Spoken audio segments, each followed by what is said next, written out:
ഈ മഞ്ഞുമൽ ബോയ്സ് ആ സിനിമയെ വിമർശിച്ചുകൊണ്ട് ജയമോഹൻ എന്ന് പറയുന്ന റൈറ്റർ മലയാളികളുടെ ക്യാരക്ടറിനെ കുറിച്ചിട്ട് ഒരു അഭിപ്രായം. നമ്മളതിനെപ്പറ്റി ഒഫീഷ്യലി നമ്മുടെ ഫെഫ്കയുടെ ഒരു സ്റ്റേറ്റ്മെൻറ്റ് അന്ന് തന്നെ കൊടുത്തിരുന്നു. അത് ഈ പറയുന്ന പോലെ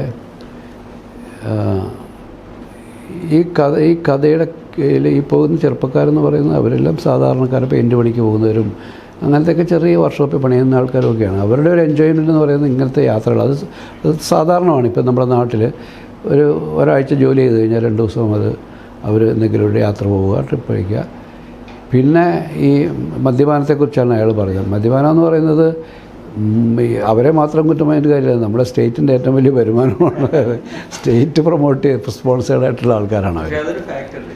ഫാക്റ്റാണ്.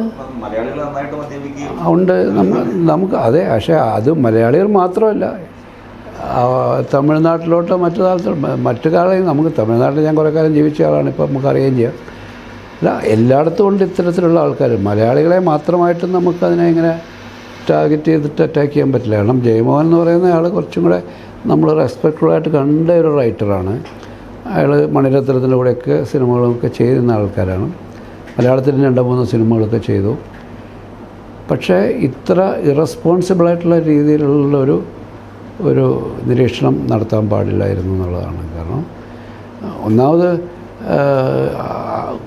നമ്മളെ ഒരു സിനിമയിലെ ഒരു ക്യാരക്ടറിനെ വെച്ചിട്ട് മൊത്തം ഒരു സമൂഹത്തെ അങ്ങോട്ട് അടച്ചാക്ഷേപം. ഇപ്പം നമ്മുടെ സിനിമയിൽ കള്ളന്മാരുടെ കഥ പറയുന്നുണ്ട്. ഇപ്പം മലയാളികളെല്ലാം കള്ളന്മാരാന്ന് പറയും. ഇപ്പം തസ്കർ വീർ എന്ന് സിനിമയുണ്ട്, അതിനകത്തുള്ള കുറേ കള്ളന്മാരുടെ കഥയാണ്. അല്ലെങ്കിൽ വയലൻസ് ഉണ്ടാകുന്നുണ്ട്, അല്ലെങ്കിൽ മേഡേഴ്സ് നടക്കുന്നുണ്ട്, സിനിമയിൽ കാണിക്കുന്നുണ്ട് എന്ന് വിചാരിച്ചിട്ട് അതെല്ലാവരും അതങ്ങനെയാണെന്ന് പറയണ്ടല്ലോ. ഇത് ആ ചെറുപ്പക്കാരങ്ങനെയാണ്, അവർ എൻജോയ് ചെയ്യുന്നത്. ഇപ്പോഴത്തെ ജനറേഷനിലെ ചെറുപ്പക്കാർ അവരുടെ എൻജോയ്മെൻ്റ് എന്ന് പറയുന്നത് ഇങ്ങനെ യാത്ര പോകുമ്പം അവർ മദ്യപിക്കും, കാര്യം ചെയ്യും. അവർക്ക് എന്തെങ്കിലും ഔട്ട് ഓഫ് ബോക്സ് എന്തെങ്കിലും അഡ്വഞ്ചറസുള്ള കാര്യങ്ങളൊക്കെ ചെയ്യാൻ ശ്രമിക്കുന്നത് നോർമലാണല്ലോ. അത് വെച്ചിട്ട് ഇവന്മാർ പെറുക്കുകയാണെന്നൊക്കെ പറയുന്നതിനകത്തുള്ള ആ വാക്കുകളൊക്കെയാണ് കൂടുതലും പ്രശ്നം. അത് അദ്ദേഹത്തെ പോലെ നമ്മൾ ഒരു റൈറ്റർ എന്ന നിലയിലൊക്കെ ഇങ്ങനത്തെ ഒരു പൊസിഷനിൽ നിൽക്കുന്ന ആളത് പറയുമ്പോൾ ഉണ്ടാകുന്നൊരു പ്രശ്നമാണ്. പക്ഷേ അത് വിപരീത ഗുണം ചെയ്തു എന്നുള്ളതാണ്. ഇതുകൊണ്ട് ആർക്കും അപകടമില്ല. ഈ സിനിമ കണ്ടിട്ടും ആരും കുടിക്കാൻ പോകുന്നില്ല, കാണാതിരുന്നിട്ടും കുടിക്കാതിരിക്കാനും പോകുന്നില്ല. അതുകൊണ്ടല്ലല്ലോ. ഇപ്പം അങ്ങനെയാണെങ്കിൽ സിനിമ നമ്മളെ ഇൻഫ്ലുവൻസ് ചെയ്യുന്നു പറയുന്നതുകൊണ്ട് ഇപ്പം ക്രൈംസ് നടക്കുന്നതിനകത്ത് സിനിമ കണ്ടിട്ടുണ്ട്. നമ്മൾ കൂടുതലും നമ്മുടെ സൊസൈറ്റിയിൽ നിന്ന് ഇങ്ങോട്ടാണ് സാധനം എടുക്കാറുള്ളത്. നമ്മുടെ സമൂഹത്തിൽ നടക്കുന്ന കാര്യങ്ങളെ പലപ്പോഴും നമ്മളെയും ഇൻസ്പയർ ചെയ്യാറുള്ളത്.